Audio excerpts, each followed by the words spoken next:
Life, liberty with a musky beard, preaching loud for all to hear. Self-sustained, don't live in fear. He ain't buying what they steer. Self-righteous here to tell the world's gone straight to, well, got no love for ATF, says liberals, they're a mess. Life, liberty, he's so proud, living off the grid, not with the crowd. Shaking fists at big city's mess. His ways the only, nothing less. Solar panels on the roof. Solar panels on the roof. No one tells him what's the truth. Buys his goods from local folk. Hates the government side pokes. Plants the seeds the garden grows. Hates the talk of those he opposes. Got his place, his peace of mind. Voices loud, the blind lead the blind. Life, liberty, he's so clear. He's the echo we all hear. Takes a stand, won't bow down. Got his kingdom, where's the crown?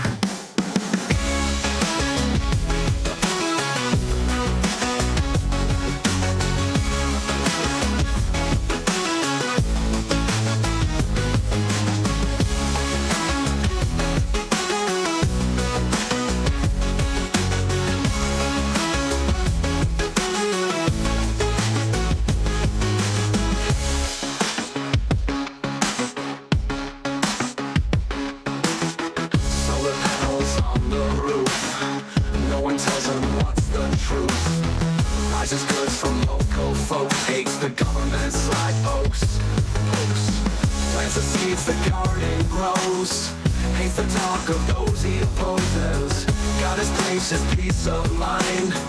Voices loud, the blind lead the blind. Life, liberty, he's so clear. He's the echo we all hear. Takes a stand, won't bow down. Got his kingdom, where's the crown? Life, liberty, he's so clear. He's the echo we all hear. Takes a stand, won't bow down. Got his kingdom, where's the crown? Where's the crown?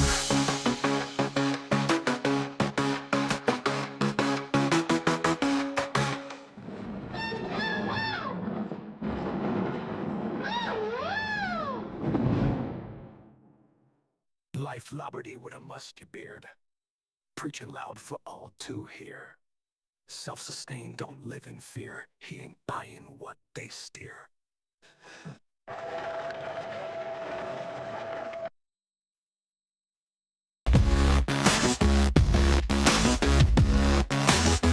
Life, liberty with a musky beard, preaching loud for all to hear. Self-sustained, don't live in fear. He ain't buying what they steer. Self-righteous here to tell the world's gone straight to, well, got no love for ATF, says liberals, they're a mess. Life, liberty, he's so proud, living off the grid, not with the crowd. Shaking fists at big city's mess. His ways the only, nothing less. Solar panels on the roof. Solar panels on the roof. No one tells him what's the truth.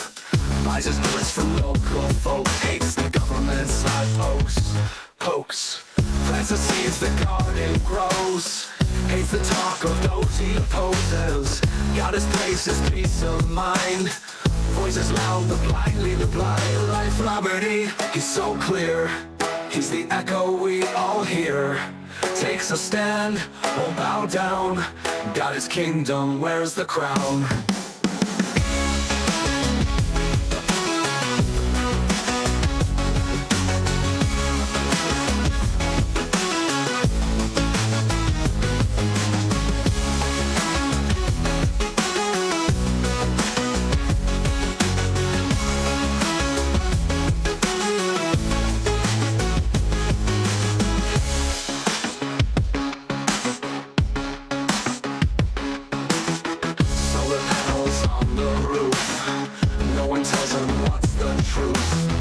Buys his goods from local folks. Hates the government side pokes. Plants the seeds the garden grows. Hates the talk of those he opposes. Got his place, his peace of mind. Voices loud, the blind lead the blind. life, liberty, he's so clear. He's the echo we all hear. Takes a stand, won't bow down. God his kingdom, wears the crown. Life, liberty, he's so clear. He's the echo we all hear. Takes a stand, won't bow down. God his kingdom, wears the crown. Wears the crown.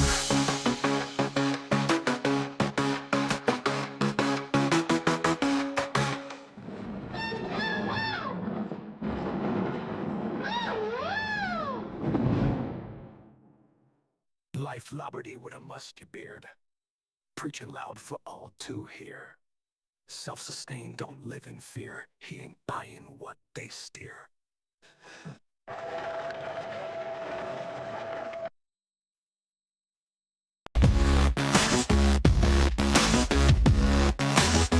Life, liberty with a musty beard, preaching loud for all to hear. Self-sustained, don't live in fear. He ain't buying what they steer. Self-righteous here to tell the world's gone straight to, well, got no love for ATF, says liberals, they're a mess. Life, liberty, he's so proud, living off the grid, not with the crowd. Shaking fists at big city's mess. His ways the only, nothing less. Solar panels on the roof. Solar panels on the roof. No one tells him what's the truth. Buys his goods from local folk. Hates the government side pokes. Plants the seeds the garden grows. Hates the talk of those he opposes. God his praise, his peace of mind. Voices loud, the blind lead the blind. Life, liberty, he's so clear. He's the echo we all hear. Takes a stand, won't bow down. God his kingdom, wears the crown.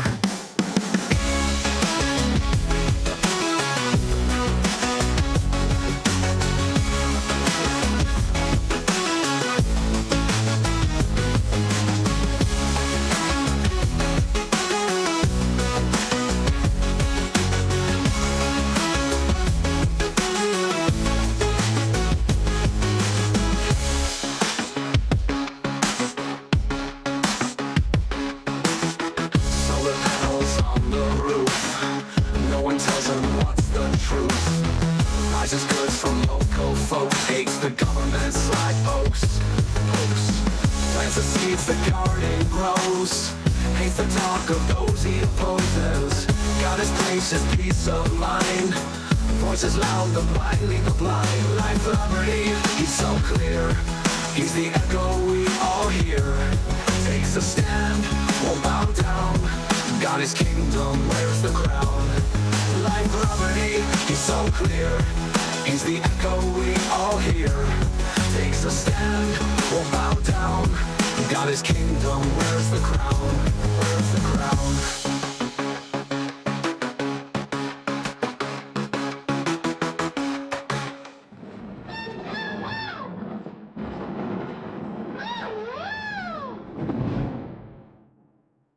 Life, liberty with a musty beard, preaching loud for all to hear. Self-sustained, don't live in fear. He ain't buying what they steer.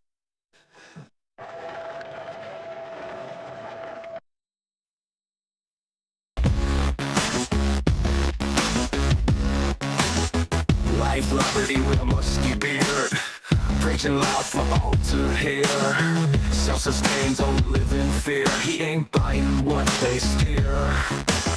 Self-righteous here to tell the world's gone straight to, well, got no love for ATF, says liberals, they're a mess.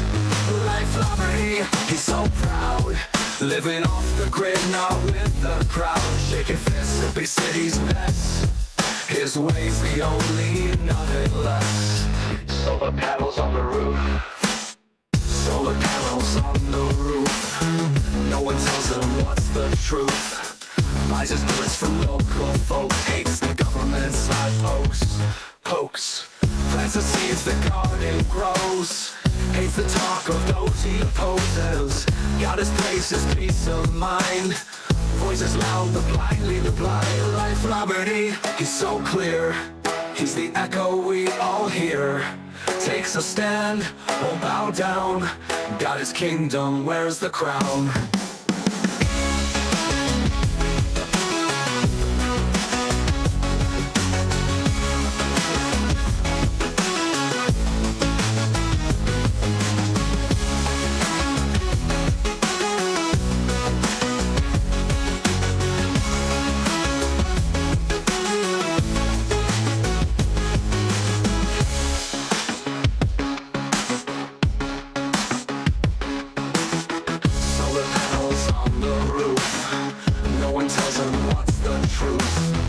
Rises goods from local folks, hates the government's like oaks. Plants the seeds the garden grows, hates the talk of those he opposes.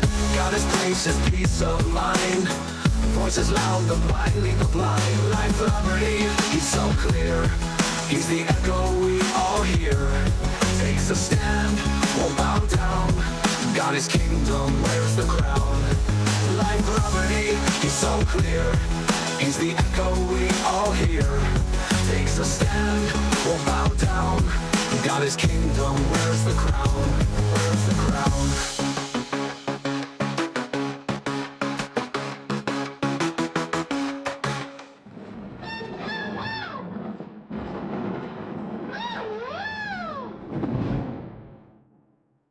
Life, liberty with a musty beard, preaching loud for all to hear.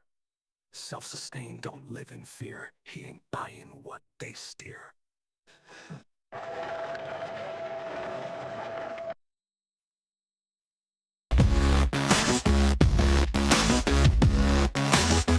Life, liberty with a musty beard, preaching loud for all to hear. Self-sustained, don't live in fear. He ain't buying what they steer. Self-righteous here to tell, the world's gone straight to, well, got no love for ATF, says liberals, they're a mess.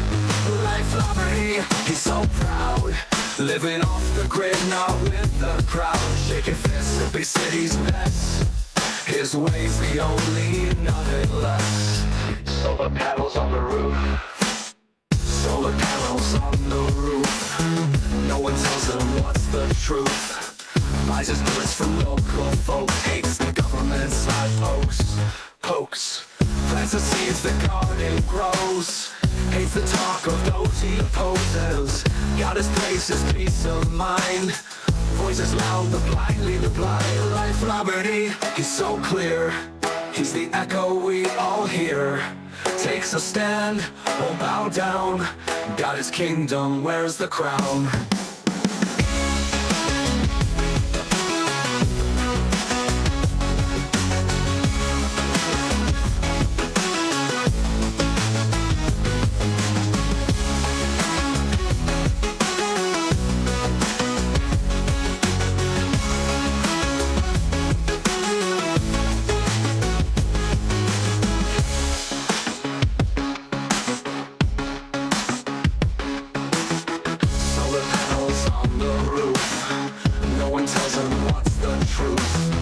Rises goods from local folks, hates the government's like oaks. Plants the seeds the garden grows, hates the talk of those he opposes. Got his place, his peace of mind. Voices loud, the blind lead the blind. Life, liberty, he's so clear. He's the echo we all hear. Takes a stand, won't bow down. Got his kingdom, wears the crown. Life, liberty, he's so clear. He's the echo we all hear. Takes a stand, won't bow down. Got his kingdom, wears the crown. Wears the crown.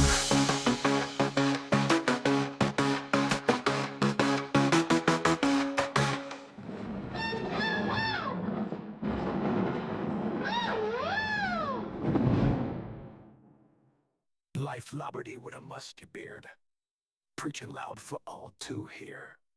Self-sustained, don't live in fear. He ain't buying what they steer.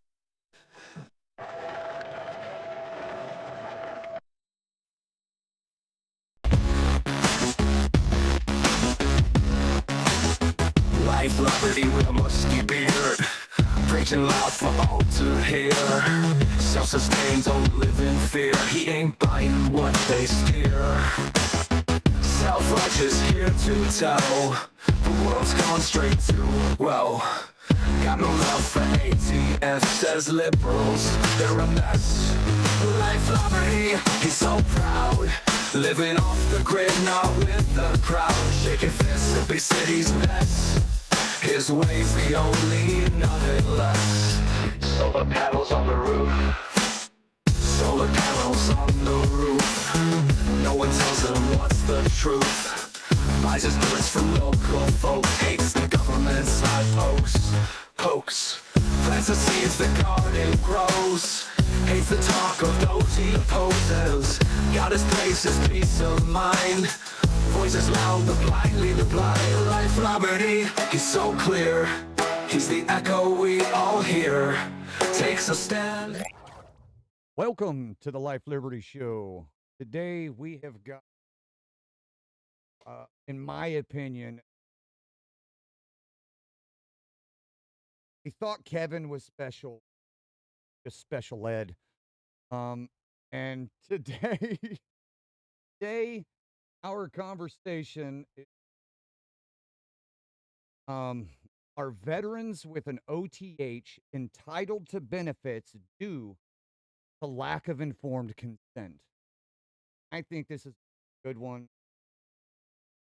Gets into some belief. But our special guest, bring him in just yet, but Sergeant Major, United States, I'm retired. Found out, dang no ticky talk. I learned it. I met him and found out that he, I MEF, Sergeant Major, and time released together. Quite the before everything happened today. The homeless Marine, Dustin, he found out that he's got connection to Sergeant Major as well. So this is going to be pretty fun. But veterans with an OTH, are they entitled to benefit due to lack of consent? You know, this one's kind of tough for me. I don't really know. I think I can sit on both this one and so without further ado, I'm going to go ahead and bring everybody up. So welcome to the show, everybody. I have Sergeant Major here below me. Sergeant Major James Schickel, the myth, legend. How are you doing, sir? I'm doing fine. I'm honored to be here. Thank you. So we've got a couple things to talk about regarding your notoriety, but you do some really great things. But for myself and Dustin, or you are the one person my wife is fangirling over something. But Dustin and I were kind of fangirling. Kind of. Kevin, kind of. I'm blushing. Stop. I'm blushing. Clean up your pants. But so let's start with, if you want, when did you join your path? You don't have to do the whole damn. What was it? You were in the Marine Corps 237 years, right? You were Something like that. I could give you a quick class on how to rapid load a musket. So yeah. So, but you know, when you joined the Marine Corps, and then what your decision was, why you decided to stay in and go to the top. Okay. So thanks again for allowing me to be here. It's an honor. So I joined the Marine Corps in 1980, right out of high school, 2 weeks out of high school. 7 of us signed up in the morning and left that afternoon for boot camp. I originate from upstate New York. I went to real boot camp, Parris Island, and was at Parris Island there for some time. While I was at Parris Island, I set the Marine Corps record for the 3 mile time, and the drill instructors had encouraged me to, my MOS school to finish number 3 in my MOS school so I could get a duty station. So choose a duty station, and they said, choose Quantico if you can, and go try out for the Marine Corps track team. So I finished my MOS school, and mind you, I was one of these idiots that went open contract. So I went through my MOS, my 2 MOS schools, and finished number 3. Chose my duty station at Quantico. Went to Quantico, tried out for the Marine Corps track team. I made it. I was in the Marine Corps track team my first year. My second year, I was with President Reagan on his security detail. 200 Marines were screened. They selected 12. I was one of the 12 that was on the presidential security detail for him out of Quantico. And then my third year at Quantico, I was pushing candidates through OCS as a young corporal, which was a big hoot. I was due to get out, and my goal was I wanted to be a police officer. I wanted to go New York State Trooper. So the goal was I was going to be, I got accepted to New York State Troopers Academy. I was supposed to start September 1st of 1983. And unfortunately, I had met a girl, got her pregnant, did the right thing, got married, wound up getting divorced. It only lasted 360 days.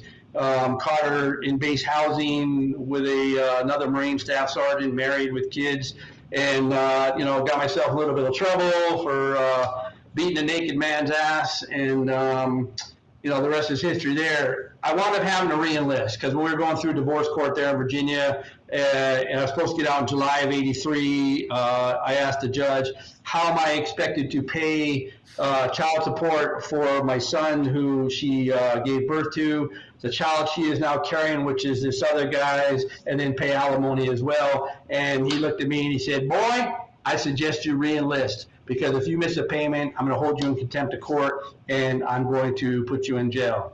So roger that, I re-enlisted and went on and got transferred to Camp Pendleton and did my next 27 of my 30 out of Camp Pendleton. Quick fast story here. So from 1987 to 1990, I was on I&I duty. So back then, I&I duty was considered a B billet. So my whole focus was I'm going to do back-to-back B billets, get in the accelerated promotion zone, go to the drill field, make gunny, and the rest is history. I'm just going to fast track my career. Well, unfortunately, that didn't work out. So in 1989, Headquarters Marine Corps career counselor and career monitor came to 3rd Anglico out of Long Beach, sat down with all 14 of us. They pulled me into the training office. It was 2 master sergeants. They said, Sergeant Schickel, you have 6.5 years time in grade, 10 years time in service. You may not make staff sergeant by your 13th year. And for those of you who don't know, if you don't make staff sergeant E6 by your 13th year, the Marine Corps shows you the door. So I went in panic mode, and they said, look, if there's anything else you wanted to do, now would be the time to do it, but don't throw away your 10 years. So I made a decision to exit the Marine Corps, transition over into the reserve component. I went on terminal leave, went through LA County Sheriff's Academy. I was on terminal leave, re-enlisted into the reserve component, and then tried to be slick because in January of 90, I got promoted, or January of 91, I got promoted to staff sergeant. So I tried to transition back in the Marine Corps to try to backdoor the system, and it blew up in my face, and they said, no, that's not going to happen, which turned out to be a blessing because I worked on both careers at the same time. I wound up getting called up 5 times since Gulf War I. I did 3 combat tours in Iraq.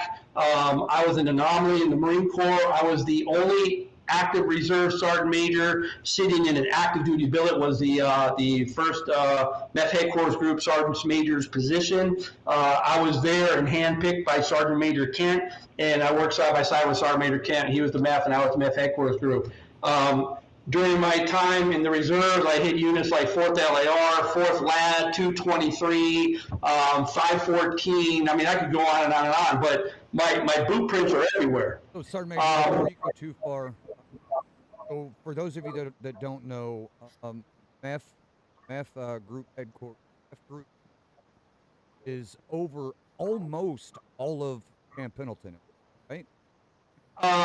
Somewhat, yeah. So the MEF headquarters group, 1st Marine Expeditionary Force, First Expeditionary First Marine Corps Expeditionary Force Headquarters Group oversees the MSCs, which are major support groups such as First Recon, Force Recon, Ninth Com. There's like 5 MS major support MS. Yeah, And this go is ahead. how myself and Dustin are connected to Sergeant Major here, because he was 4th LAR and I was 7th Engineer Support Battalion, which are completely different parts of the base, and never came in contact with each other.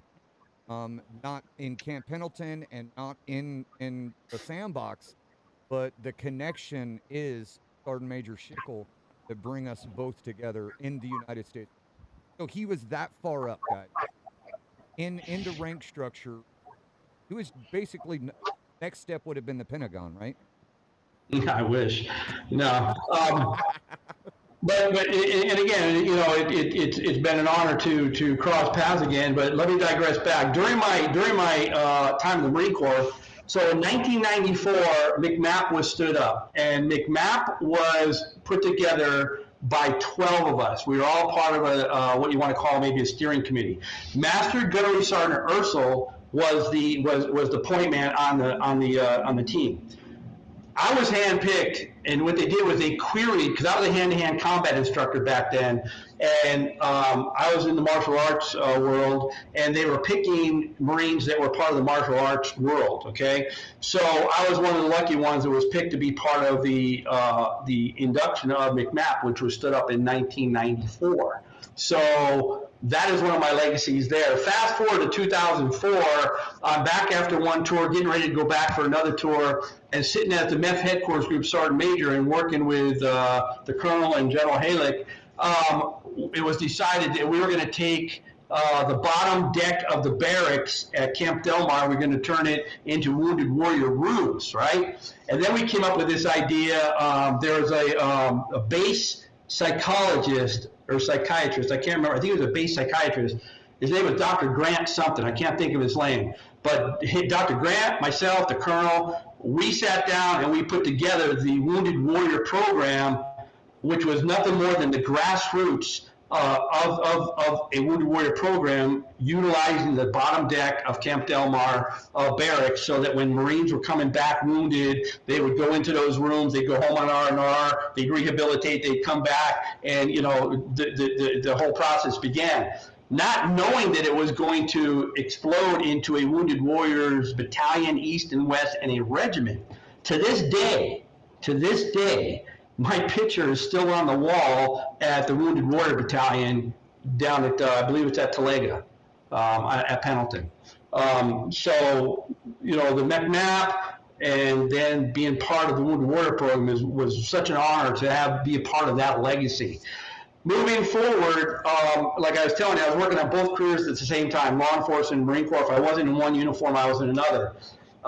In 2010, I retired from the Marine Corps, retired from LA County, went to work for the California Department of Veterans Affairs, did some more law enforcement work simultaneously, and that's when I became accredited as a accredited representative to prosecute, to represent, to advocate for veterans through the VA system and all that stuff. I became the subject matter expert in Southern California in benefits, resources, and services, and was the trainer for all of Southern California, representing the California Department of Veterans Affairs. In 2020, we moved out here to Arizona, and I realized when I came out here that there really wasn't much going on that was credible to the veteran community. And what I mean credible is, and I don't want to call out any veteran service organizations, but I would do my assessment on the veterans, and then I would send them to a accredited, because I lost my accreditation when I left the California Department of Veterans Affairs, and because I wasn't affiliated with any veteran service organization when I came here, boots on deck, I just decided to do what I could do for the veteran community and then push them to an accredited rep. Well, I kept getting calls back from these veterans, really frustrated, saying, "Hey, Sergeant Major, the rep you sent me to is telling me if it's not in my record book, it didn't happen." And, you know, I went nuclear. So I called back to LA County. So my hub was out of LA County office, the Department of Military and Veterans Affairs in LA.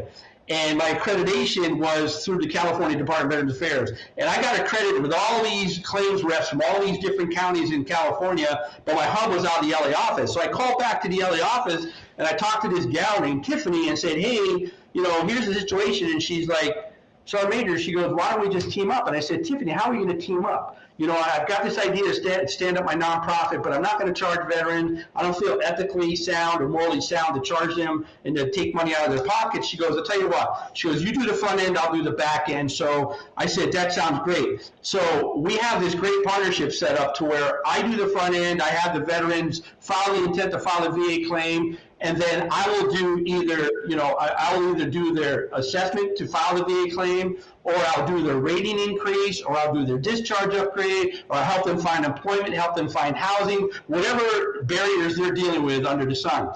So I decided to stand up this nonprofit, Veterans to Veterans, and my logo is a V2V, and it's the number 2 is hugging the V, and it's a wrapped around the V, and it's basically a veteran hugging a veteran, and I have the Excalibur sword I use as the letter T in the word veterans. And so what I do is I do the front end of a lot of this stuff. I push it to Tiffany in LA, where she gets paid to do it from the county of Los Angeles, and it's a win-win because we won the hearts and minds of the veteran community, and it's been nothing but an honor and gratification to help the veterans community. And I'm going to tell you something personal here. When I was getting diagnosed with my PTSD, my psychiatrist said that I had repressed anger. And I said, what the fuck is that? Just tell me, Doc, what is repressed anger? He goes, well, Sergeant Major, he goes, you bury everything in. You bury everything. And I have dealt with so much stuff in both careers, law enforcement and the Marine Corps, and through my combat exposure, my operations I participated in Iraq, I buried all my stuff. And he goes, your gratification is helping veterans, which it is. It's an honor, it's a gratification for me to be able to sit down and provide guidance.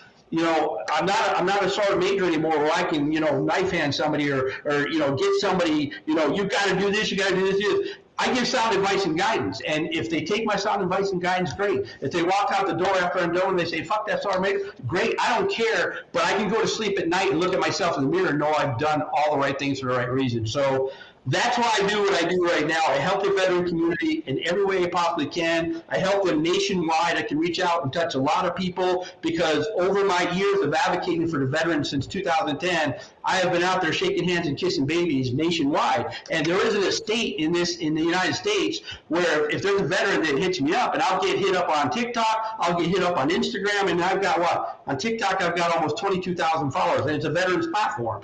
And it's not like it used to be, but my idea is if I can infectiously connect with the veteran community, it's a win-win. And I've had people say, Sergeant Major, you can't help veterans. You can't help all the veterans.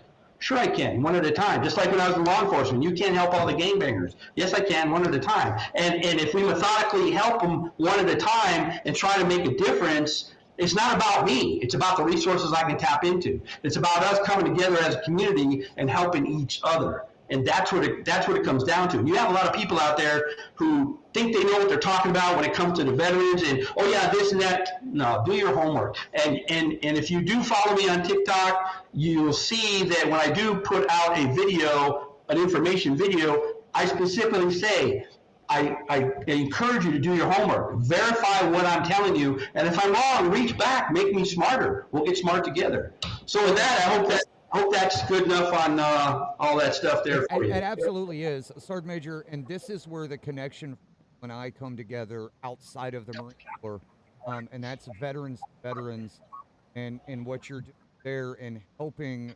not just Marines, but all service branches that have been discharged from the military from poor leadership. Myself, I was an E1 out of the Marine Corps, and you are in the process of helping me get my discharge done and finishing that up. I've got my letters getting written and they're way to us so we can finish that process. And this has been most excited or even confident that I have been in the whole process, right? I got out of the Marine Corps 5 this September 23rd. It has weighed me down for a really long time.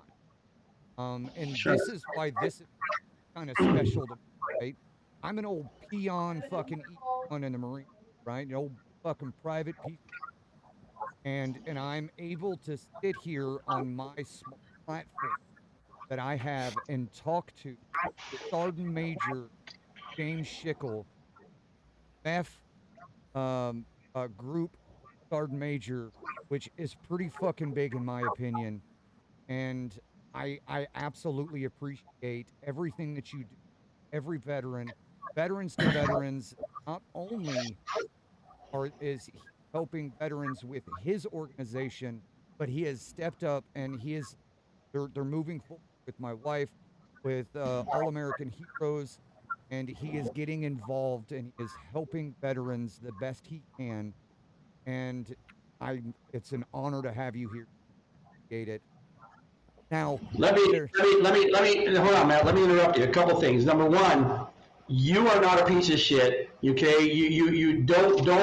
And this is what frustrates me as a leader. And what's frustrated me as a leader over the years is the stereotypical, mindset that we get when we're treated a certain way in the military. And there's nothing more that just irks me and makes me go nuclear when I look at past leadership from any branch of service that has done nothing but rendered a disservice to, their subordinates. And, one of the things I prided myself on were the 3 R's. Rehabilitation, we've talked about this, rehabilitation, remediation, and retention, the 3 R's. And the problem is too many senior leaders out there were willing or were eager to drop the guillotine rather than get to the root of the problem. Let's rehabilitate them, let's remediate them, and let's retain them. So now they're a success story and they can be a good mentor to others. And back to what I was saying with you, you're one lowly piece of shit private E1, you achieved the rank of Lance Corporal and more likely than not would have made Corporal. And had I been aware of what was going on, or and I would have been able to wrap my arms around you, there would have been some serious hell to pay, with my junior peers, if I may say, because you're just one of many examples of how not only the Marine Corps has rendered a disservice to you, but all the other branches of service do the same thing, have done the same thing, and shame on that leadership. Shame on that leadership for doing nothing but rendering a disservice to the junior service members, and not looking at what the root is, not wanting the desire to rehabilitate them, not wanting to remediate them, and not wanting to retain them. And they may check the box and say, oh, we did try rehabilitating. Okay, let's be reasonable. Let's make it a reasonable time, and we know where I'm going with that, Matt. But, and I hate to go off on a tangent and I'm on my soapbox, and I apologize, but it frustrates me because you think a certain way about yourself, for example, because you just vocalize it, and that's incorrect. You're an honorable guy. I know that you were a shit hot fucking Marine squared away, and unfortunately your leadership failed you. And I would say that the majority of the masses that I come across on TikTok and any social media platform that have been rendered nothing but a disservice is because leadership failed them. And that's why leadership is there. And you start learning about leadership in boot camp. PFCs take care of the privates, right? Lance corporals take care of the PFCs and privates. Corporals take care of the Lance corporals, PFCs, and so on and so forth to that small unit leadership. And that wasn't being done. So I'll stop now. But again, don't do that to yourself, because you are worth more than that. And it saddens me that you feel that way, or that you represent yourself like that, because guess what? This whole thing is going to change. I am so confident about it. And I can take a conviction that everything's going to work out. The stars are going to line up. Sergeant Major, I appreciate that. I know that I verbalized and said I was a Marine. And that was more of a like a make the show better, right? Like say, Okay. yeah, Okay. just no piece of shit Marine, right? Okay. But it's and I have felt that way for a very long time. The OTH weighed on me for a long time. Service that I feel like I didn't get to accomplish my mission with the Marine Corps weighed on me for 15 years. And I hear it you. caused marital problems. It caused problems I hear raising you. my kids, right? So until Yeah. I was able to release that anger and that frustration, it really had a hold on me for a long time. And now I'm kind of past that. Now it's time to get it overturned, move forward, make growing steps, and try and reach out to as many veterans as possible. Um, and we do it daily. And I are always talking to somebody somewhere trying to but Remember this. Remember this. Let me just end this, and I'll let you keep talking. you bet. In life, the way I see this, in life, our failures are nothing more than stepping stones to our success. That's Correct. it. Period. And you can take a negative and always turn it into a positive, depending on how you want to view it. Okay. Yeah. Dr. Kevin Cameron, you're the one that came up with right? Yeah. And I think it's a pretty good one. I think it's one that we discuss. I think every topic deserves time to talk about. And the informed consent part of this, I can understand what you're saying whenever, I went to join the Marine Corps. They fucking paperwork after paperwork, go to MEPS, go do your ASFAB, fucking what's your jobs you want to do. Your recruiters give you little information as possible, or told absolutely nothing except for what they tell you so that you can become a fucking stellar Marine, nothing else. And then in my case, right, it camp, did my 2-week fucking vacation R&R, and then went right into recruit. Right after recruit assistance, I went to MCT West School. After MOS school, landed in Pendleton, and I think I was there 8 days, and then I was on a plane headed to Kuwait. Right, so it was bam, bam, bam, bam, bam. No time in the fleet. No time to learn what the Uniform Code of Military Justice is.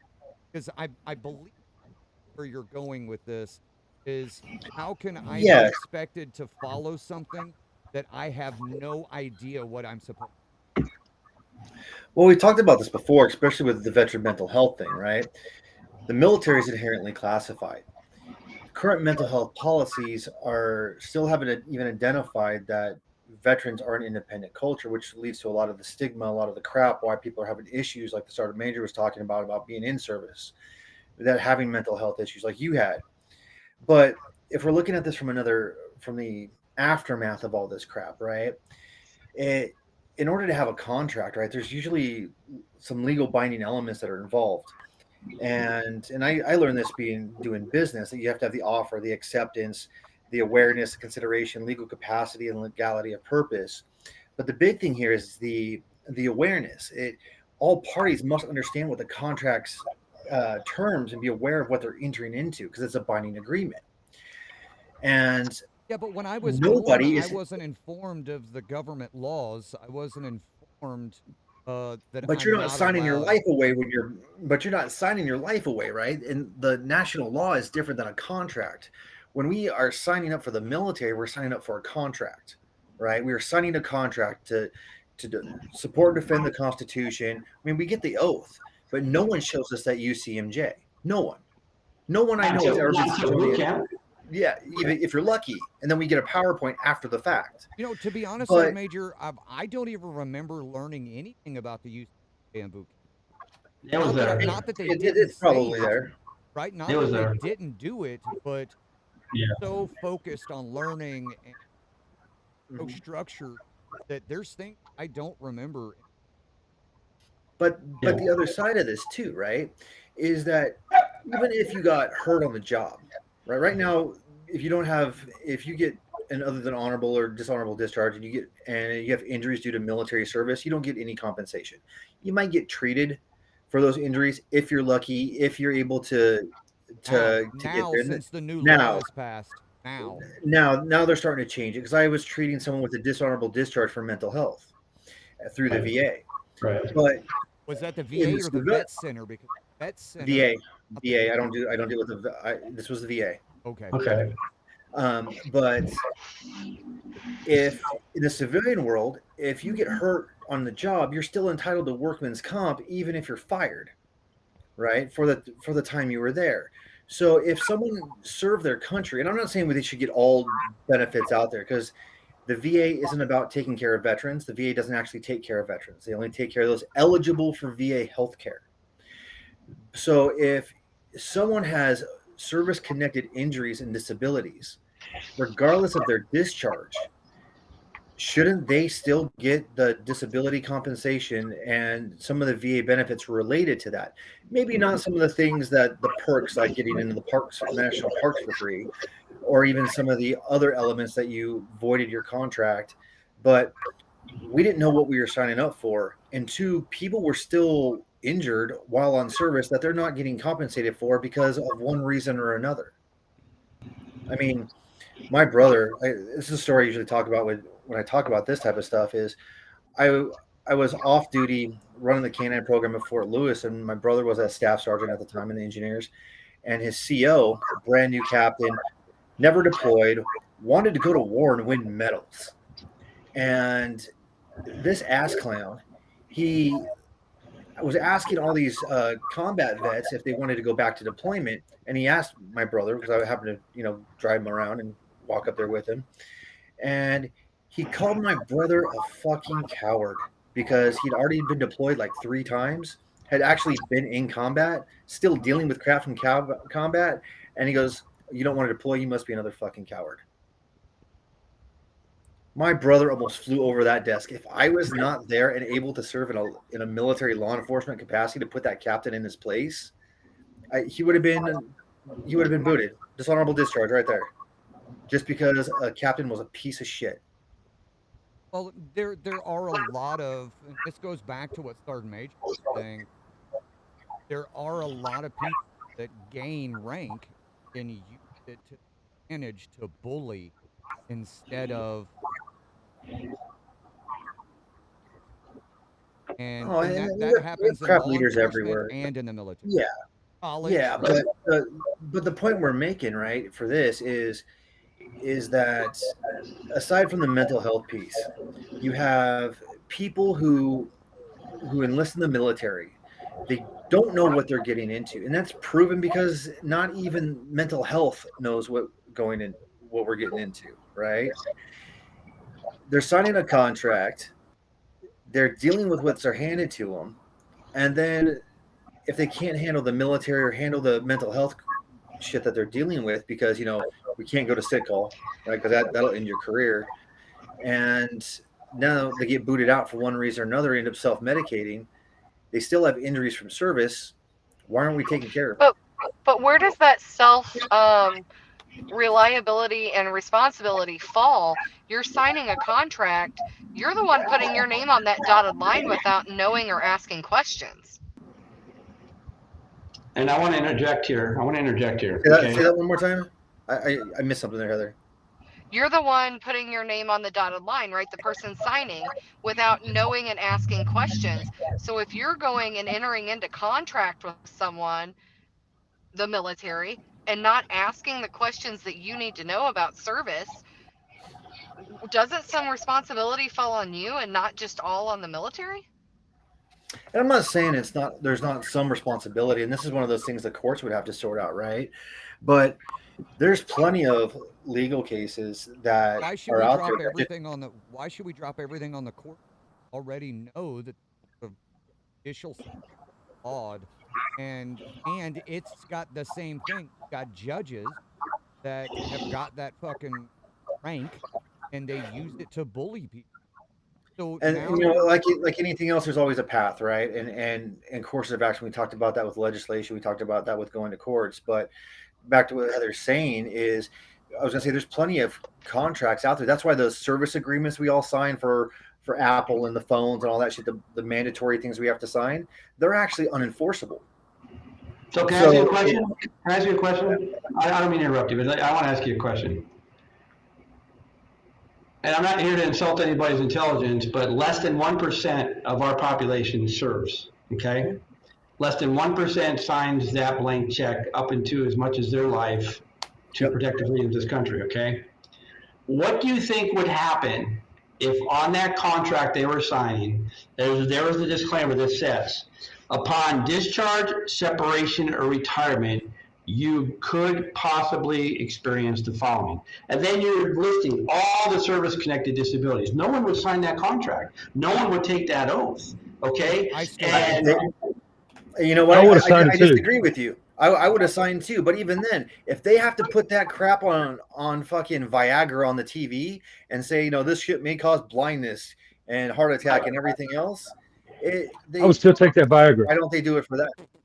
Well, I get it. And going back to the implied consent, I mean, you know, 17-year-olds, 18-year-olds, maybe 19-year-olds are the ones that are signing. And I know, for example, the Marine Corps, because I can only speak intelligently about the Marine Corps, they love 17-year-olds because they can mold them how they want them. I joined the Marine Corps at 17, turned 18 in boot camp. You know, they love, you know, tearing you down and building you back up the way they want you, a lean, green fighting machine. But with that being said, It's weird. you I know, remember killing machine, not fighting. They're bound to, like, I remember in boot camp that we had a legal class where they came in and they did all of that shit. You know, Uniform Code of Military Justice, you know, can't do this, can't do that, here's this, here's that. After you enlisted. After you enlisted. So I don't understand what's going to be accomplished by providing that up front before they sign on the dotted line. Sergeant Major, correct me if I'm wrong. Correct me if I'm wrong, but while you're in boot camp, you can still say, I'm done. I don't want to do this anymore. And then whenever, because there were people that were like, yeah, this just isn't. Oh, you can drop. Yeah, you can drop, but you're gonna you won't even get a discharge. You'll get dropped to it. You won't. Yeah. Some people can, some people can't, but you're still eligible to UCMJ, right? And if you refuse to train, you can actually still be court-martialed for that. Yeah, it's a. Can I interject here a little bit? Go ahead, Dustin. I've sat here in silence and I've listened to this. I listened to Dr. Kevin speaking down there, and I got to say I disagree with a lot of what you're saying. Not everything, but I do disagree with a lot of what you're saying. I was 18 years old when I signed up for the Marine Corps. I walked in there and I said, infantry. Give me infantry. They looked at my ASVAB scores and they said, you're getting infantry. So with that little joke being said, infantry men are actually very smart. Okay.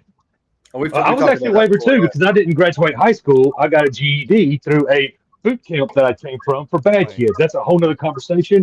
We'll get into that later. I was ready, or thought I was ready for whatever they're going to throw at me. All right. So I knew what I was getting into. I didn't know what I was getting into, but I was prepared to be molded for whatever the Marine Corps needed me to do. With that being said, let's move on to the next issue here. At what point do we draw the line? Where do we draw the line of veterans getting veteran services and people who went to boot camp, got shin splints, and were processed out? Are they taken care of for life? Should they be taken care of for life? Should we spend money on someone who didn't go all the way through? Matt, your situation is a little different. You were processed out due to a lack of leadership. I completely agree with that. You were not taught your job once you got to the sandbox. You didn't get any time in the fleet. You didn't get any time to see what peacetime Marine Corps is. And back in the garrison is kind of where you start to learn your job, figure out how to, move through those factors of UCMJ and this, that, and the other, what goes on. You learn that back at the rear. And then when you go to your training and all that, you start to learn your job and how to operate in the field. You got the field side of things when everyone's tensions were high. You never got to feel what it's like back in garrison when tensions are low and you're just kind of dealing with Marine Corps day-to-day life. Where do we draw the line? Do we draw the line at drugs? If you did 3 years in the Marine Corps, you made it to corporal, and then you got caught on drugs and you're processed out with other than honorable. Should the VA still take care of you then? Is it your second or third DWI? Is it your second or third domestic violence dispute that you had going on base? At what point do we say, okay, you can be treated as a veteran, even though you got an OJT, and you cannot be eligible for So, taxpayer money so afterwards. you got a great point, right? It's at what point do we draw the line for certain benefits and things like that? What I'm mainly referring to is, and we have to quantify and qualify a couple things here, right? First off, what I'm talking about is like disability and maybe not payments, but taking care of the injuries they sustain due to military service. Maybe not if they're caught drinking and driving, and that's where their injuries come from, because that's related to stupidity, not service, right? But Well, that's what we're talking about. Where's that line? yeah, Is it stupidity service, or what line? and Where do we but draw being a it? veteran's a different thing, right? Being a veteran is about a cultural shift, and it's about identity, right? So the at least the best that I can gauge from the research that I when I did it was that you basically have to complete basic training, and that's the marker, right? For Marines, it's when you get your Eagle Globe and Anchor. Air Force and Army, it's all different, right? But when you complete that indoctrination into the military service, after that, yeah, you're a vet when you get out. It doesn't matter what you did, what type of service you had, you're still a vet. But when we're talking about taking care and fulfilling Lincoln's promise of taking care of vets, I'm not saying that every stupid idiot out there who wants to get kicked out of the military, we need to pay for their education and everything else for the rest of their life. But there's a point. And yes, METI or situation dictates for everyone, of course. But there's got to be a better line to take care of the people who served than anything else. I have a great But example. Kevin, that's what you said. You're talking out of both sides of your mouth now. You said earlier, you said that if you're fired, you're still eligible for workman's comp In the through your civilian business, world, right? in the civilian In world, the civilian world. I'm So talking should that about be in the Marine injuries. Corps? Even if the Marine Corps processes you out, should they still pay for you for life? No, not and I don't know what that looks like. I don't, right? And maybe it's stabilization and not life. I'm not talking about necessarily maybe a payment check, but like for example, when I was a young private in the military, uh, one of my fellow privates in a pure accident had 3 toes cut off on an APC. Right, got caught in a sprocket. The guy wasn't paying attention, cut of his toes off. He went through healing. He went through a recovery and rehab and all that stuff, and ended up self medicating later on, doing drugs and getting booted out because they weren't taking care of him. Now, I I'm not disagree with saying that. If he got caught doing drugs, self-medicating, he should have took care of himself while he was in. The process was and, there. The stuff was there. and no, He no, but messed up. The toes had nothing to do with it I'm in the not story. saying he didn't mess up. That's not what I'm getting at. But why should the VA or the government at that point not take care of whatever related to the loss of his toes, because it had nothing to do with anything else, Okay, right? so did it have No, anything to do with him doing drugs? The loss of no, his toes, did it have anything to do with him doing drugs? Is no, that a decision that he made? But no. wait a No, minute. then Let's he's back up a processed out. minute. Back up a minute. Because let's say you work at a job and you chop your fingers off, right? You're going to get medical for that. You're going to get some kind of compensation. There might possibly be a lawsuit, but that company is not obligated to your mental or to your medical health insurance for the rest of your life for that. Why are veterans taken They're care of? not Okay, great. obligated. Well, because it's something that What So if you Lincoln cut your said that they hand were going off to do, and you go right? back to work, then you get caught on drugs? Should you say, well, I cut my hand off 2 months ago. That's what made me do drugs. Now you have to pay me for life. That's kind of So, what Dr. In my understanding, no. You're you're on the right path, but I think we're taking it too far. In Heather's example, right? If I cut my hand off, right, and there's no drug policy at the company, right? And mind you, every state's a little bit different. But what my understanding of workman's comp law is that if I'm get on workman's comp for my hand being cut off, and I get called in for a random drug test, which they still can do, and I test hot for THC and I'm fired, I could still potentially claim workman's comp for that hand injury, even though I'm no, terminated. you cannot do that in any state no. that I know of. I worked in the oil field for many years, and they drug test you in any incident. any Every incident. I've single seen people incident. smash their fingers and say, "I don't want to go to the hospital," Immediately. And and mind either you, quit. I'm not Yeah, a lawyer. exactly. This is when I looked this stuff up. It was wonderful But Google, right? I'm not a You're lawyer either, but I've owned 5 companies, and with employees, you do drug tests coming in, you do random drug tests. If they get Mhm. injured, work comp it's requires a immediate. drug test immediately. Well, whenever Yep. you go to the hospital, if you pop hot on drugs, I'm talking work about comp afterwards, doesn't or cover at even all. late, or even laid off, right? If But you're what laid I'm off, getting you So at is, get with work nothing. comp, so how but work comp works is, let's say you chop your fingers off, you go to the hospital, they're going to do your drug test, you're clean. You are going to go to the doctor and you're going to get your help until you're considered, I don't want to say healed because you may always have pain from that, but you have you've overcome the detrimental part. Then work comp is going to decide to pay out on those medical bills. Physical They don't therapy, continue to pay whatever. Yeah. those medical bills forever. They pay to a certain point. yeah, After that, if you lose your job, it is on you to take care of that. The company doesn't keep insurance on you, but and work comp no longer takes care of you. see, this is where I'm talking about for like the vets, right? And look at Matt's case, right, where he got a other than honorable discharge. You, you're saying that it's justified because it's a failure of command. Well, so what? No, I never said it was justified. No, well, Right, Sergeant Major right, said I it but never was. said it was justified. and I'm not disagreeing with you. There's got to be a process or something to evaluate, regardless of what it is, to find out where that line is, like you're talking about, right, Dustin?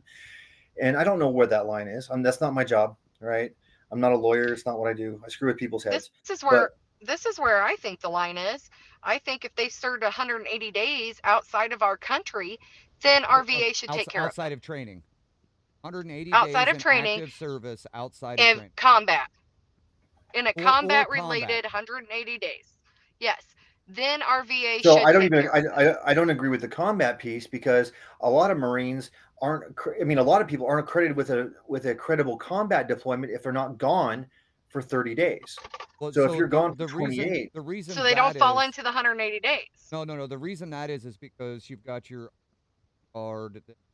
They go to training. They go to MOS. They do their basic. They go to school, and then that's all of we're- their training. And then they go Homeland I Security. know, They're no longer I know. DoD, and they're not considered veterans unless they do 180 days active duty outside of training or serve in a combat zone. I don't know if you guys really realize this, most of you. I know Sergeant Major probably does. But in the VA's eyes, if you have anything less than a general discharge, you are not considered a Not a veteran. veteran. And I believe me, I Okay. know I fight this all the time. And if you really want to go there, the VA can't even define a veteran based upon their research and their policies, because it's so inconsistent. It's stupid. I I agree think with the that. problem I know it sounds I think harsh, the Heather, but problem I with agree with that. I think I the agree with process that. of the So you breakdown think I'm not a veteran, Dustin? Not you.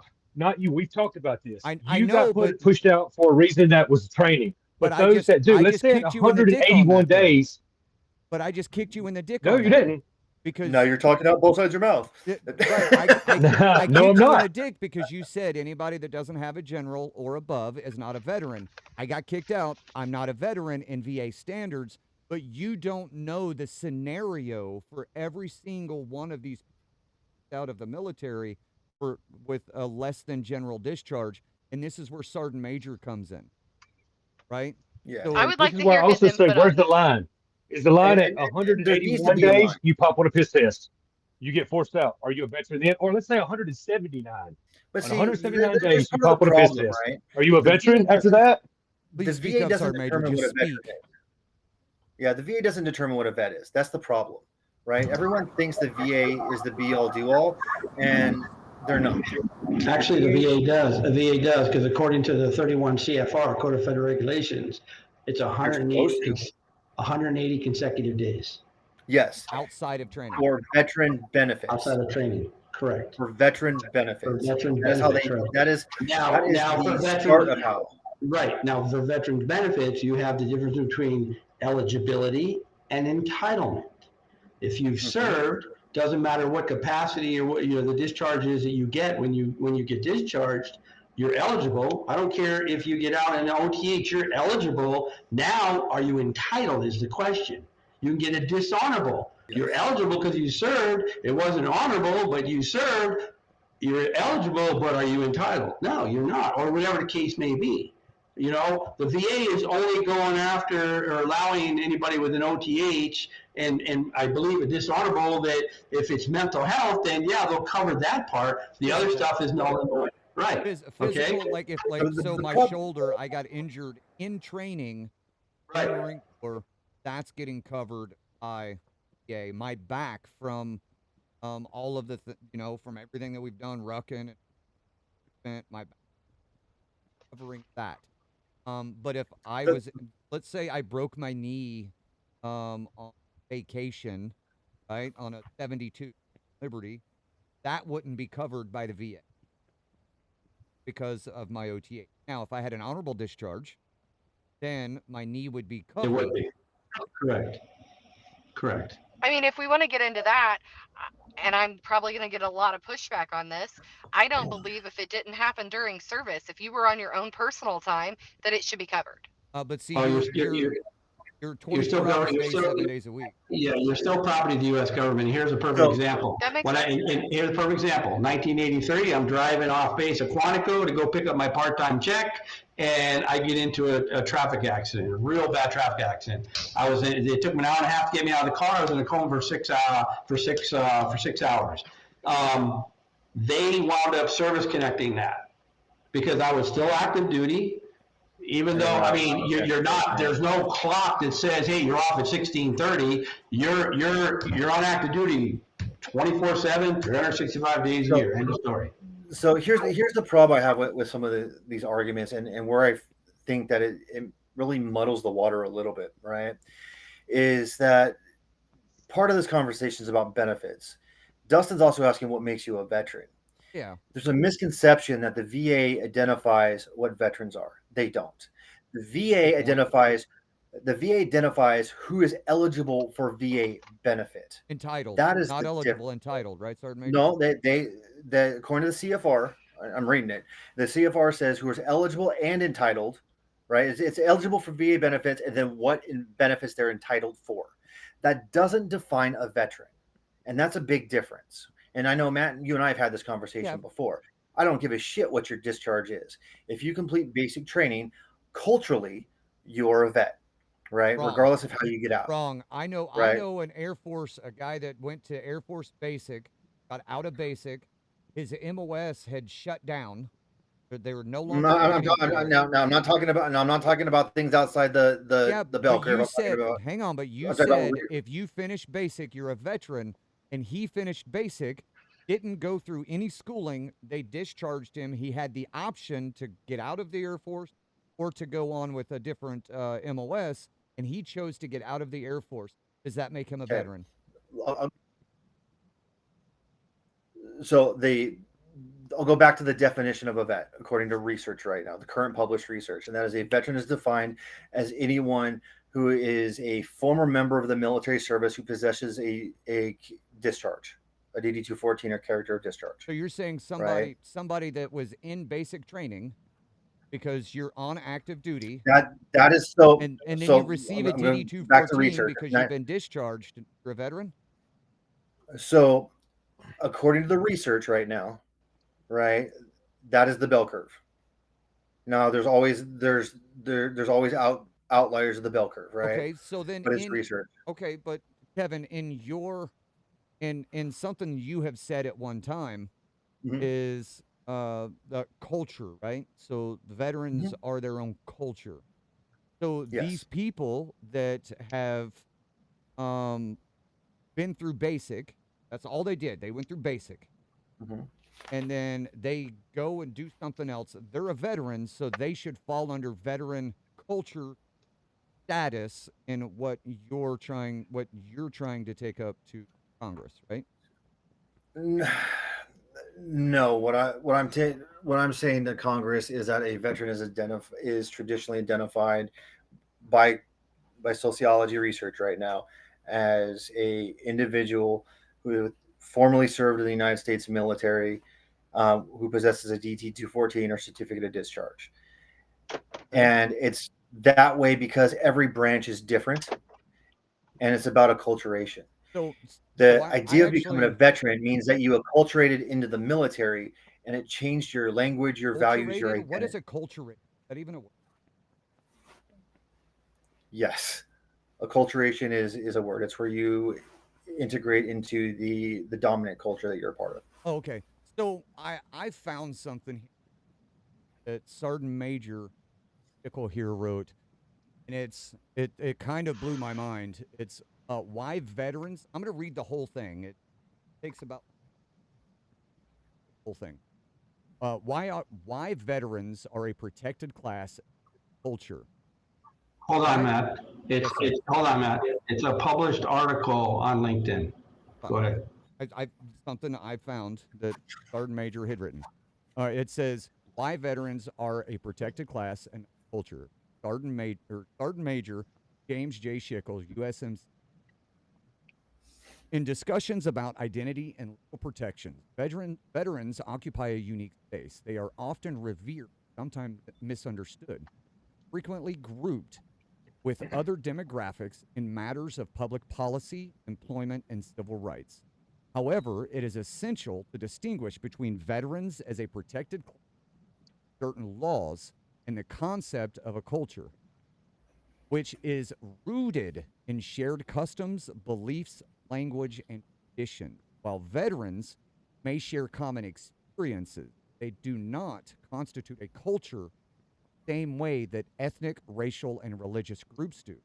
Instead, they are a legally recognized protected class in specific context, most notably in employment and housing to their service, and the challenges they face upon reintegration into civilian life. Why veterans are a protected class. Veterans are protected not because of cultural identity, but because their military service exposes them to unique vulnerabilities. One, employment discrimination. Veterans may face bias due to perceptions about mental health, physical abilities, or the belief that their military background makes them too rigid for civilian roles. Legal protections ensure veterans are given fair opportunities in hiring, pension. Two, healthcare and disability. Many veterans return from service with physical or psychological injuries, such as PTSD or traumatic brain injury. Federal protections ensure they are not discriminated against based on service connected disabilities. Three, transition challenges. The shift from military to civilian life can be difficult, leading to higher rates of homelessness, unemployment, substance substance abuse among veterans. Legal protections help mitigate structural barriers they may face during this transition. Four, recognition of sacrifice. Society owes a debt to those who have served. Legal protection is part of how that debt is honored, ensuring veterans are not penalized for answering the call to service. Why veterans are not a culture. Culture encompasses shared language, traditions, belief, art, a common heritage passed through generations. While veterans may share experiences such as boot camp, deployment, camaraderie, and reintegration, they do not share a singular culture. Why? Diverse backgrounds. One, diverse backgrounds. Veterans come from all races, religions, regions, and socioeconomic backgrounds. A black Navy sailor from California and a white Army infantryman from Kentucky may have served side by side, but they retain vastly different cultural identities. Two, occupational identity versus cultural identity. Military service is a job, albeit one with deep emotional and social impact. It may shape values or behaviors, but it does not override or replace personal culture. Calling veterans a culture risks stereotyping their varied lived experiences. Three, no distinct language, region, or heritage. Veterans do not possess a unique language, spiritual belief system, or ancestral tradition that binds them across generations. Military service is time bound and not typically inherited, which differentiates it from cultural identity. Or functional, not, not ethnic or spiritual. The bond between veterans is functional, forged through shared service and sacrifice rather than through cultural heritage. It is similar to a fraternity or professional guild, not a distinct cultural group. Why the distinction matters.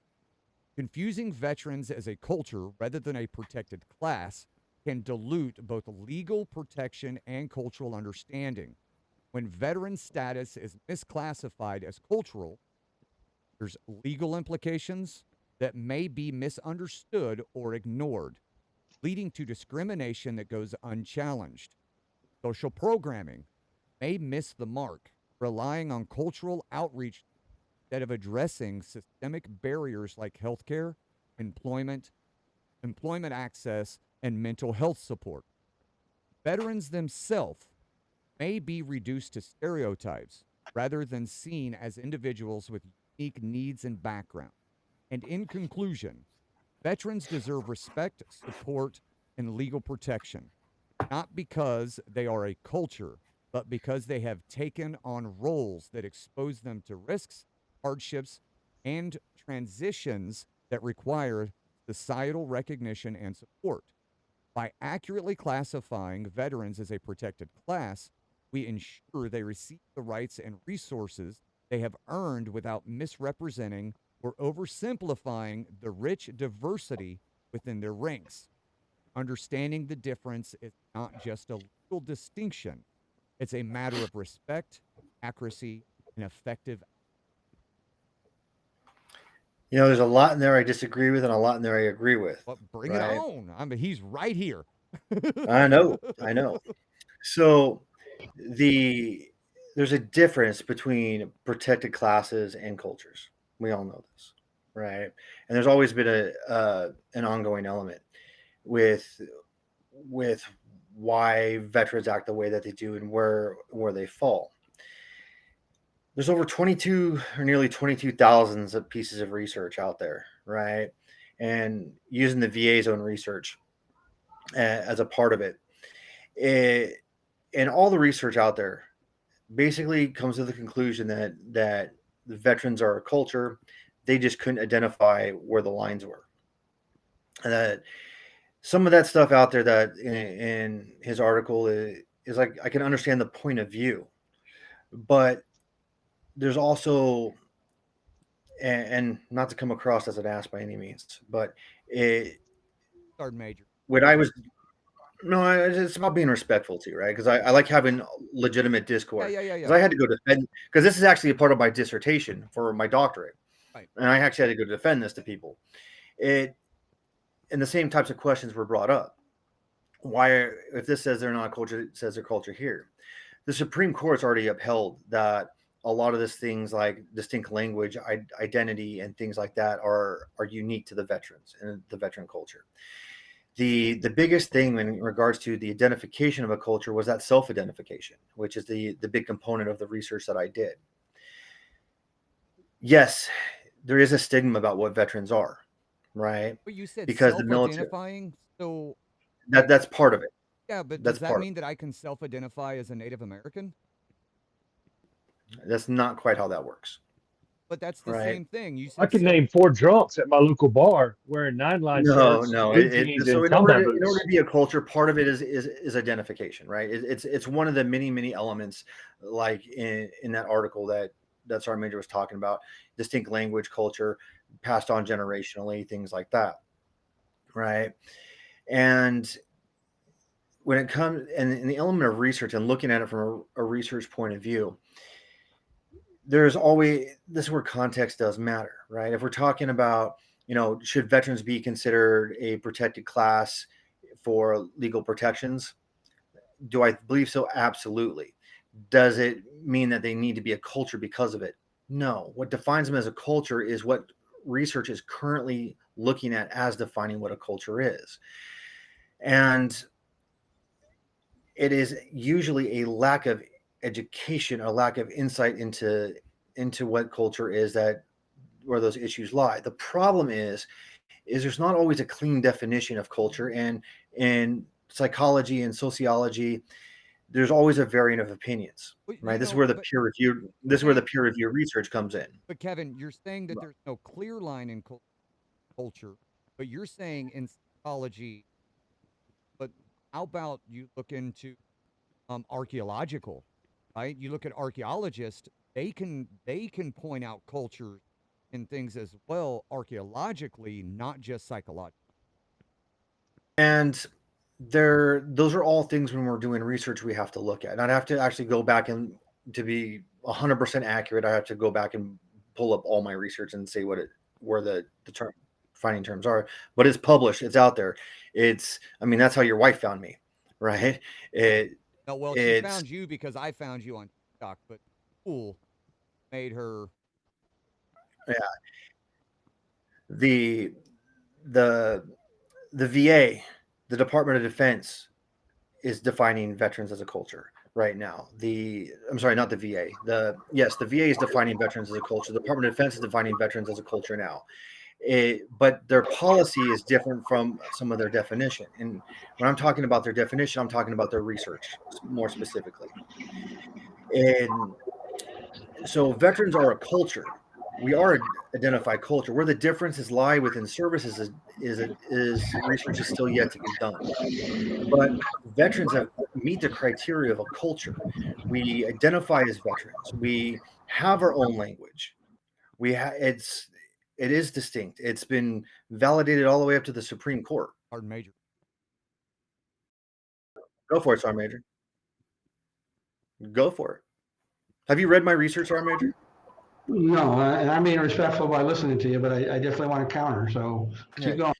So, and I'll send you the research. I publish it. It's out there, and it's all peer reviewed. It's actually caused quite a stir, especially with DoD and the transitions department and things like that. In fact, even the transitions department is now starting to reevaluate how they're starting the TAP process in regards to that. But what it boils down to is military service is service, but we are classically conditioned into a different ideology, different set of coping skills, different set of values, different language, different identity, right? And that shapes our behaviors and our outcomes. That is a key element to our culture. Yes, it is a job in compared to what most people think. But if it was not a culture, your title as Marine means nothing. So it because it is, and Okay, I but say that like, and I say that like that because it is now a part of your identity, so and are you it isn't. telling You me can that everybody who works on an oil rig should be a culture? Everybody who no, works on building airplanes should be a culture? Because no, that's what you're saying, because they have no. their It's own not what I'm diverse saying. way they talk to each other, and versus the way a normal person does. Because really, I mean, you guys have some different acronyms or some different ways of calling things, but you for the most part, yeah, I know there's ones that speak Spanish or other language, but we speak English. You guys don't have a different language. Mdo It's not Kunas is there. And not to be mean, but it sounds like, from going back on argument a little bit, if we're going to say that they have not properly defined what a veteran is, then we're nowhere near close to being able to say a veteran needs to be its own culture, because we don't even know what a veteran is. So we do, and that's where I had to go define it because when I was originally doing my dissertation, I'm pulling up where the definition I used for culture in my research, just so I can give an accurate telling. But So I'm but fighting just fair. be It, But just because you and used a definition in your research doesn't mean that that's how they look at veterans across the board, whether it's active duty, what they think of it, whether it, DOD side, if it's VA side, because a little while ago you said they don't even classify what a veteran is. So if we can't did classify amongst even our VA what a veteran is, how do we give them protected cultural status? So so any now joke we're blow talking that about went now. So stolen. now we're So now we're So any talking about Joe Blow different that wants things, right? stolen valor can go and say I'm a veteran? Oh God, no. I Hold know on. It's gonna Sergeant Major's happen. being super patient, but Dustin's had his hand up. What do you got, Dustin? I just got a question. The oil field does have a culture, but so what? With all due respect, I really want to know the answer to this. Why? If it comes up as okay, well, veterans are a culture. What does that mean? Does that mean if you identify into the culture, you now get special privileges and So, exemptions so from the here, law? this is the Why? beautiful element right there. That is the most beautiful question ever, and I'll tell you why it's important because I didn't even understand this until I went to go get my doctorate. Right? Because when I went to go my master's, I said, okay, I'll at least have a better chance of helping my brothers and sisters, and I didn't realize how much research actually played a role in this. When it comes to mental health, right, and that's where I push this out is for mental health. There is a difference between a cultural norm, right, and what is a mental health disability. So if it's culturally normative, right, it cannot be considered a disability or a mental health condition. So Thing if that you were we can't say trained, California is no, I'm pretty sure because their we're culture out there is. disability. Yeah, wow, yeah, no shit. All right, Avocados have no taste. right. But like for example, right? If a veteran was trained, if a service member was trained to be situationally aware, right? Nature of what we do, right? Be aware who's walking in, call the room to at ease when an NCO walks in, call the room to attention when an officer comes in, that type of stuff. That conditioning just doesn't go away when we get out. So that hypervigilance, right, is often misconstrued as symptoms of post-traumatic stress. And we've talked about this before because a all mental health assessments have got to be normed for that culture, have got to be tailored for that culture. The current PTSD evaluation for a vet that every mental health check-in goes through at the VA, every single one, a veteran, if they were to answer honestly, just by going through basic training, can actually be diagnosed with post-traumatic stress just by completing basic training and still not have seen trauma because they don't take into account what's culturally normative. And this is where the element of culture really matters. LGBTQ, whatever the hell it is this week, they market themselves as a culture, but they're not actually defined as a culture in sociology and research. And with the context of what we're talking Why about, aren't they defined as a culture? oh shit, you're gonna make me go back to this again. Well, I ask that because because they're not, because it's not learned behavioral generationally. It's not passed down neither is being generation. a veteran. Veteran is considered passed down generationally due to our hierarchy.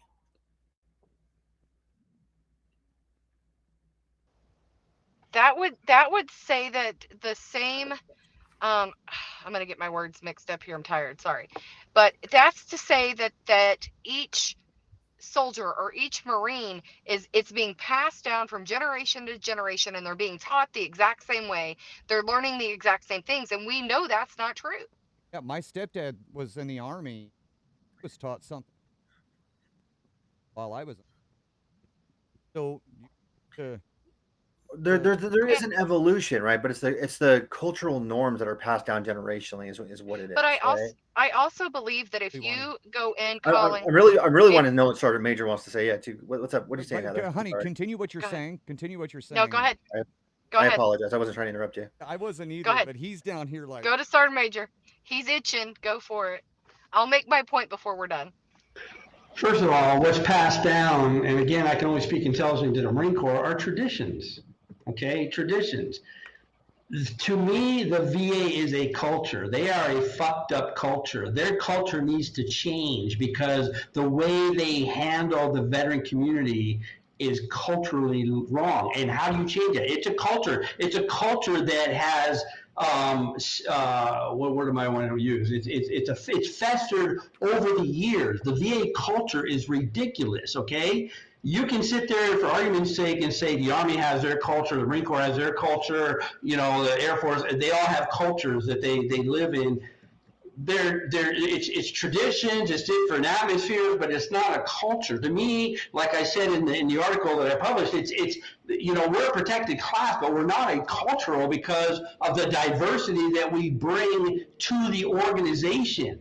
Okay, that we bring to the institution that we're representing, all the different ethnicity backgrounds, all the traditional backgrounds from your families. I mean, all this stuff. So, to me, like the only thing I can think of right now, okay, unemployment offices, they have a cultural. They have a culture that they're dealing with, and you cannot make that organization better unless you change the culture. The veteran community as a community is not a culture. I don't see it as a culture, and I appreciate the research you do, and I appreciate how you're speaking and supporting your argument. But coming from where I come from, I don't see the veteran community as a culture beyond a protected class, because to me, through the lenses I'm looking through, we're not a culture, and I don't understand the point of driving home trying to get a bill passed through Congress or whatever the case may be to identify us as a culture. Let it rest as a protected class, and let's advocate for that protected class to provide the highest quality of care and service possible, rather than trying to get it identified as a culture. I don't understand that. I mean, it doesn't make sense to me. No, Sergeant So Major, I would that, say that Vet Talk has more of a culture than the veteran community. Okay, and true. this is what you're talking about, Sergeant Major, and what you guys are talking about these other groups, right? Is exactly what part of the problem is when it comes to the mental health. There's a social context, right? Because every work environment has a work culture, right? Every Starbucks has a work culture. Every podcast has a culture, right? This is why I try to be very careful about how, right? Yeah, even less assholes. But when this is where context really does matter. And in a lot of ways, I agree with you, right? It's get the best care out there. But with a veteran suicide rate skyrocketing, with the fact that all the VA research for God knows how long, as far as I could go back, right, that's tried to create assessments for veterans, has tried to create understanding of where the mental health disparities are, where the issues in healthcare are, right? It's a process of elimination. Can I interrupt, Kevin? I apologize. I got to interrupt you there. Okay, a couple things. I don't have any fancy initials after my name other than mental health first aider. Okay, that's all I have there. Okay, but I can tell you this. Number one, it's been my experience that some veterans have a hard time self-identifying because they don't like to be they don't want to be identified as a veteran because they don't want that special treatment. No, I'm not. They don't want to be identified. What? No, I'm saying Oh, okay, they don't want to self-identify. Okay, so the data is skewed there. The second thing is, and you should know this, Kevin, you should be aware of this. You have your pre-deployment health assessment and you have your post-deployment health assessment. And I can tell you from experience that when I got back, I may have been experiencing all these things that would have definitely friggin' classified me as having some major PTSD. But on the post-deployment health assessment, no. Can I go home So now? we could go home on leave. Yep, I know exactly what you're talking about. So the data. Something happened to Dustin. So He had to leave. the data is skewed, okay, and even through the VA system, the data is skewed because That's diverting from what we're talking about, and I will 100% agree with you with the hang data. on. I don't think it's diverting. I think that's the So- problem. I think that's a so problem we're- is that whenever the conversation gets a certain way, it's diverting, or we need to have a No, definition for everything in the psychological world, and you're do. creating more problems than are actually there by trying So- to have a definition for fucking everything. So when I'm talking about defining things, right, and I'm specifically talking about context and research, okay. In research, we have to have operational definitions, so the research is reproducible, and we understand who is actually treating. That's what it's there for, right? And where this shit actually becomes important is exactly for programs like the Sergeant Majors, right? We have to understand who needs the programs, what effect it has, all programs in the government, DoD, mental health, all of it, right, are all driven by research. Well, when you have research that's being pushed by things like the VA, and I'll use the VA for an example, and they model veterans as their as those eligible for VA healthcare, also model veterans as being dependents, also model veterans as only those who have served in combat areas, and also model veterans as college kids who have never not been in service. The research is most definitely flawed. And where the point of my lens and where I come from for this is that in order to fix mental health for veterans and start to create legitimate change for veterans, we have to do something where people actually understand what the hell the difference is between a veteran, a service member, and a civilian is. When I talk about, and we talk about veterans and research, we all here know what the difference between a veteran and a civilian is. Research does not. Research is what drives these programs. And I'm not saying every single veteran, because that's impossible, but we have to operate within the bell curve. And the bell curve says, generally, depending on the statistics, right, and depending on the research, it's generally, you should find out of 100 people, 90 to 95% of them that meet that criteria, right? It's never going to be 100, never. So when I'm talking about veterans, you're right. There's always going to be the veterans out there that feel like they don't want to identify as a vet. There's always going to be veterans that have shame about their service. There's always going to be things out there that I can always pick apart anything in of that element. And yes, we can overdefine things to death. But when it comes to research, right, by identifying veterans as a culture in our society, it fixes a lot of crap that's going on. And this isn't something that I randomly pulled out, right? So I'm just going to go prove that they're a culture. I would have to say that dealing with veterans every day, speaking to them, and I know you do as well, every day, defining them as a culture is going to put a complete setback on their mental health.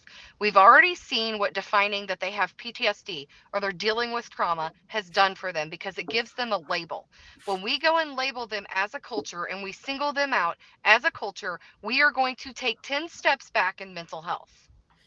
But see, that's part, and I agree with you, and that's part of the problem, right? Because there is not training on the, because it's not required to be culturally competent for veterans right now. It's supposed to be, according to current research, but it's not. What ends up happening is when a veteran comes in and they're saying, okay, well, I'm hyper vigilant. We're going to give you a PCL5, which is the PTSD assessment test. Oh, you have trauma, so you're broken. Here's your meds. Rather than saying, okay, where is this from? Where is this training, or is this trauma? If it's training, it requires retraining to get them to adapt to their current life and the things going on. It doesn't require medication. It doesn't require a label. This is not a problem that should affect the veterans. This is a mental health issue problem that needs to be handled on the mental health issue side of things, not making the veterans a protected culture to give them yet another label. You know, it's the protected culture thing is not an argument I get into. It's because I don't have enough information about that element. Well, so you say not a protected culture, but what? But it's a protected class, is what Sergeant Major was referring. By making it a culture, by making it a culture, kind of puts a fucking cloud of protection around the culture, right? Like I can't infiltrate the fucking Native American. I can't infiltrate the fucking so that's kind of, you ask the difference between like the LGBTQ community and things like that. But that's the only culture I can join. And you're right, but being a veteran, right, and a culture is one of the distinctive characteristics about a culture. Right, I heard that is that it's not subjective, right? It's not a. Well, I guess there's the disability culture I can join. Right, right. The funny looking beard culture too, right? But, and this is where it matters, right? So in the Sergeant Major's world, with what he does and helping with disability claims, the fact that it's a veteran culture whether a veteran is classified as a culture or not, may not be as important as that protected class to get them their disabilities changed. Where it does become relevant is where mental health is defined in service, and that we need to be not treated as in mental health as a normal civilian would. We need to be treated for what we're needed for in service. So maybe the people who are suffering with trauma issues due to combat are actually taken care of versus just kicked out. But does that have to be When it comes, cultural? Does that have to be cultural classification? Or can it you know just what? be, hey, motherfuckers, take care of the people you fuck up? And you identified combat. You've got victims of military sexual trauma that never saw combat. I mean, Absolutely, there's a whole plethora absolutely, of stuff. absolutely. I see more of those people in my clinics than anybody else. But to kind of go back to what you're saying, Matt, right? It it doesn't matter about the combat or not really. It's just yes, they need to be taken care of. And in what all the research says, when I went through all the research of doing my initial dissertation, because I was just trying to figure out if there was a difference between whether or not someone with lived experience had better outcomes in mental health treatment versus someone who just knew about the military. Right. That was where my initial research was about. Then I found out that disconnect wasn't between the people who had served or not served. It literally had to do with cultural competence. Then I had to go in to find out what the hell that actually meant. Is it just training, or is it about people not having the understanding of what vets are? And all the research points out that everyone's trying to identify veterans as a culture. Sorry, my computer's dying, and they don't actually they don't actually have not been able to define veterans as a culture, and no one could figure out why, because all the previous research was Well, I can't stifled define. I because of can't define an oak tree as a pine tree, just not a fucking pine tree, right? well, that's the Sometimes you problem. They can't couldn't come up define with a something because it just is. well, and I get that, right? But the problem is when you look at the research, and that's what you have to do when it comes to research. You have to look at what everyone else has done and where the definition is, and things like that. And I think, sorry, Maj, you'd be really interested to read the full research. I'll send you the actual dissertation so you can read the entire thing, because the research article is just a snippet of it. Did an army fucking guy just give a sergeant major hope? Well, what I didn't tell him is I'm going to enjoy reading it while I'm on the shitter. So that'll be good. I'm okay with that. It'll give you paperwork. I But think where this comes down to is there does need to be proper testing to identify our trauma-based veterans but that can versus only happen with competence. Oh, so okay, so that's a better competence, argument. yes. Culture, no. Right. That's exactly what I was Competence, gonna yes. Culture, no. So, But it needs to be done. And in my opinion, I've said this for a long time, PTSD is very broad, and it we used to have shell shock, right? And that's what Mhm. our veterans were diagnosed with shell shock. 4 of them. Then we branch into PTSD, and now we're diagnosing civilians with PTSD, we're diagnosing servicemen with PTSD. Yes, do I think they need, for lack of better words, we'll call it their own acronym, but we need our own testing base. We need our own protocols. And for the love of God, we need trained mental health professionals that know how to handle actual combat trauma. So And they're not getting that. and this is where I got my education in the needs when I went to go get my doctorate. Because when I was doing my master's in marriage and family therapy, I was thinking it was just a lack of training. And I was in a lot of the same boat you were. But when I went to go get my doctorate, that's when I learned that we actually qualify as a culture, and that lack of and the fact that the military is inherently classified by nature, it resulted in that cultural misalignment and the lack of understanding of who we are. And because we often speak in such social terms, right? Like work culture versus actual, African American, Hispanic, veteran culture, right? Things get very muddled. And this is why, I mean, most of you all heard me talking in frickin' on the Tiki Doc.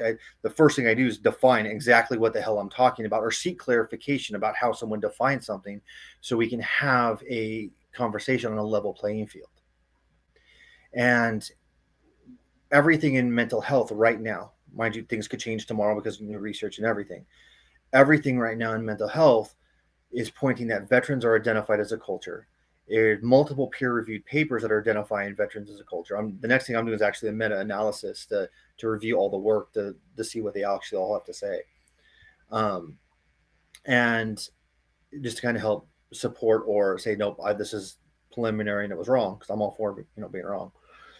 I mean, I've been married a few times. I know what that's like. It, but right now, veterans should be identified as a culture.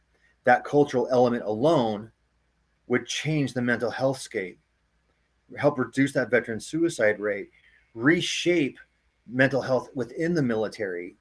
And I don't know how it would actually affect benefits, but as far as labeling people as broken, right? It would stop that label. And in fact, I believe that most people who think they have PTSD actually don't. And I can it's agree with it's that part, but I So, don't think it will stop. I don't think it will stop them feeling broken. I think it's going to do quite the opposite. well, you so know what I I'm about to end hours. So we'll go ahead and give our last little minute to 2 minute fucking, and we'll let wonderful Miss Life.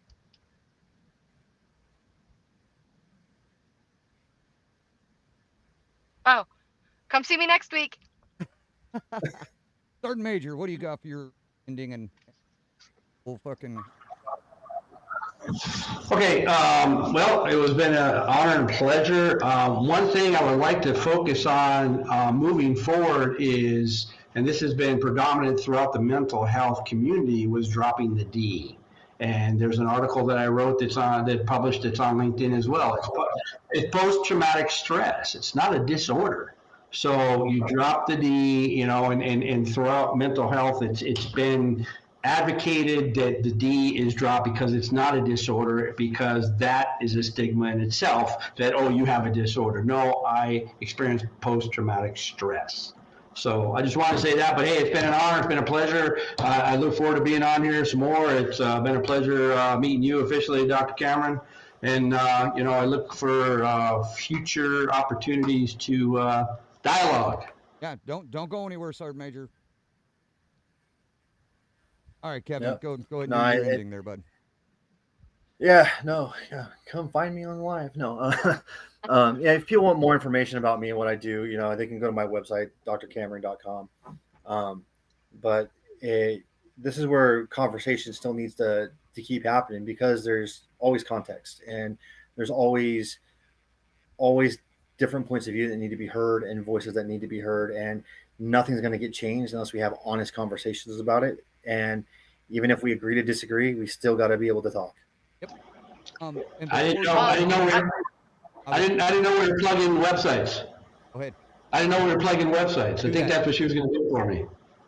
Yeah, that's what I was. www.vets2vets, the number 2, vets2vets365.org. O-R-G. All right, and I'm gonna go ahead and say thank you, everybody, for being here. This conversation has been fantastic, and I believe we can continue. I think we can do another episode talking about this, and what we'll probably have to do is schedule it, and then we rewatch this so that we don't talk the same fucking things over again. But we could definitely do it. And everybody, don't forget to go to aaheroes.org as well. And I may be wrong, but I think those websites are quite intertwined. Get to both Not of yet. them? Not yet? Not yet. We're Okay. working on it. Please visit vets2vets365.org. Donate. Help a veteran that is needing an upgrade or a disability claim done. Send in your donations so that those veterans, because Sergeant Major never charges those veterans, but it does take money to get those things done. Please go donate to vets2vet365.org. Yeah. But thank you guys, everybody that's Thank the you. end. I appreciate it very much. This is going to be a full 2-hour episode. I'm not breaking this behind the paywall. We'll get to see the whole thing. So again, thank you. Love you. Bye.